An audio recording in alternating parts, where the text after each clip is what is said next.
Assalamu alaikum warahmatullahi wabarakatuh. Yan uwa da fatan dai ko sha lafiya kuma shi na cikin koshin lafiya. A to insha Allah zan muku bayani wani application mai matuƙar muhimmanci, amma wannan application mai matuƙar muhimmanci na abu gashi kamar haka. Kana gani yanzu kai tsaye na gara ma sai shiga YouTube, Facebook, Twitter in na gara ma gashi kai tsaye ka na danna kamar haka. Allah ta ku biyo da cikin bidiyon zan ga wannan application yadda yake. Kamar yadda muka ce muku zamu nuna muku wannan application mai matuƙar muhimmanci, ku biyo da cikin bidiyon. To za ka shigo cikin application kamar haka, cikin Filistin ɗinka kamar haka za ka danna Filistin. Yawwa ya gwada maka wani wuri, za ka da wani wuri alamar sacin ɗin, za ka sacin floating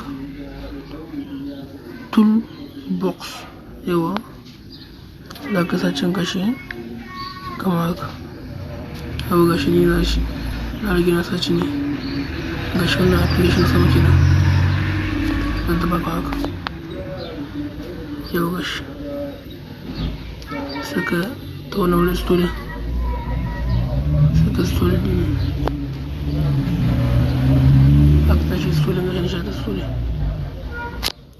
Yawa za ka yi da hankuri shata story.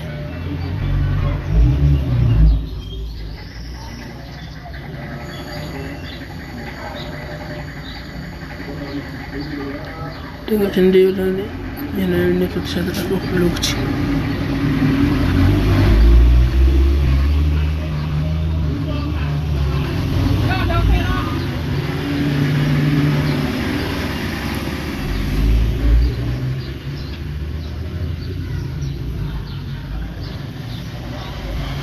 Yawa kamar yadda muka ce muku sha stolen, yawa gashi nan zan rage gama stolen.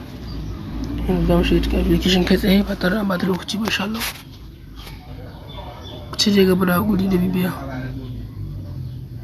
Yawa gashi na story, za mu zo nan ga wani uber mu danna kama haka.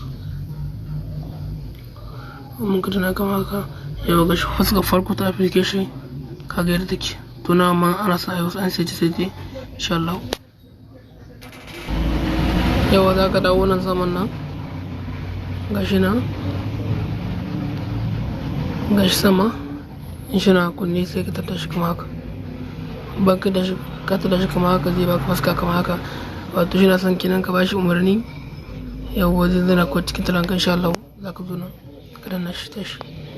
Yawa sai ko baya, bayan ka yi baya yawa gashi kenan wannan alamar gatar kuka gani gata, wannan alamar gatar kuka gani ga su dan fon uku,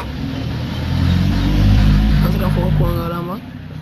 Yawa ita in kana son kamar ka aji ta inda ka gara ma kana aji ta ka aji ta wani wuri, kana yasa Facebook, Twitter, WhatsApp, YouTube Studio, abin da ya danganta forum, abin da ya danganta dai kana yasa shi cikin wannan alama insha Allah.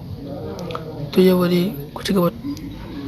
Yawa in kana buƙatar kuma wani application gashi ko ka samu mai photo, yawa za ka dawo can ƙasa kana ganin gashi nan dan rubuto change floating icon. Yawa gashi wannan wuri kenan za ka shiga kama haka. Bayan ka shiga sai ka dawo nan sama sai ka danna gallery. Bayan ka danna gallery za shi buɗe ma fuska kama haka, wato kenan shi na buƙatar ka aza photo. Yawa sai ka aza photon da ka gara ma.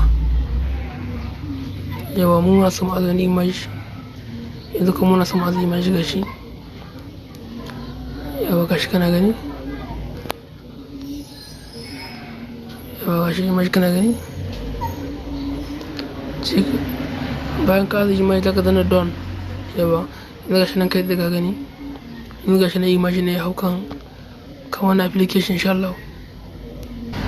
Yawa za ka dawo nan gashi nan kurta select app, wato zaɓi gashi na bi za ka tana haka. To bayan ka tana haka insha Allah zan to application ne kasan kai activity su hau sama wannan flash. Yawa kana da activity su yanzu bari mu gwada muku. Kaga sandar na activity YouTube yawa za ka activity da application da ka gara ma kamar Facebook, yawa ga suna application ka duk wanda ka gara ma gareli duk application da ka gara ma za ka yi activity ne akan wannan application. Yawa da fatan dai kwashe gani insha Allah. Yawa bayan ka gama activity za ka hito gaba ɗaya. Yawa bayan ka hito gaba ɗaya to wannan application da muka maka bayani gashi kaga ka na kama haka kaga gashi nan duk application kan da muka sa ciki ne kaga gashi nan duk application kan da muka sa ciki ne ga sun bayyana. To zuma sama cikin WhatsApp za mu danna kenan ka saman nan WhatsApp kaga gashi nan kai ya shigo gashi nan kai ya shigo cikin WhatsApp kana gani gashi nan kai ya shigo cikin WhatsApp. Yawa gashi nan kaga gashi nan kai ya shigo cikin WhatsApp la ya lawa yana shi ne. Yawa gashi nan application shi ne muku bayani insha Allah. Kuma yawa gashi nan kai ma samu shiga cikin Facebook ake da yaran wannan nan kaga sai mu tafi cikin Facebook. Kuma muna samu shiga kawai cikin gallery mu dauko photo ko kuma Chrome ko kuma YouTube kai da mun danna zai kai mu kai zuwa inda muke bukata insha Allah.